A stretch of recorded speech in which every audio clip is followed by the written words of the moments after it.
महाराष्ट्रामध्ये भारतीय जनता पार्टीचं सरकार आल्यानंतर जलयुक्त शिवाराची योजना माननीय मुख्यमंत्री देवेंद्र फडणवीस यांनी चालू केली आणि परळी विधानसभा मतदारसंघाच्या त्यावेळेसच्या जलयुक्त शिवाराचे मंत्री पंकजा मुंडे यांनी रितसर त्यामध्ये 35 ते 36 कोटी रुपये परळी विधानसभा मतदारसंघात आणले.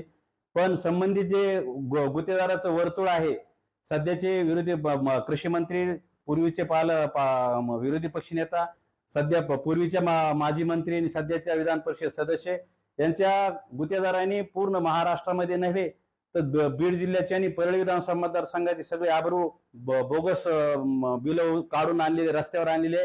त्याचा मी स्वतः पाठपुरावा केला आणि वेगवेगळ्या अँगलने दक्षता पथकाने सगळ्या धाडी टाकून जे कोणी जलयुक्त शिवारामध्ये भ्रष्टाचारी गुत्तेदार असतील, अधिकारी असतील, त्यांच्या नियमानुसार कारवाई करण्याचे आदेश पारित केले. दाखल करण्यात आला होता अधिकारी, त्यांचं काय झालं? पुन्हा किती लोक गुन्हा दाखल केला होता? परळी विधानसभा मतदारसंघात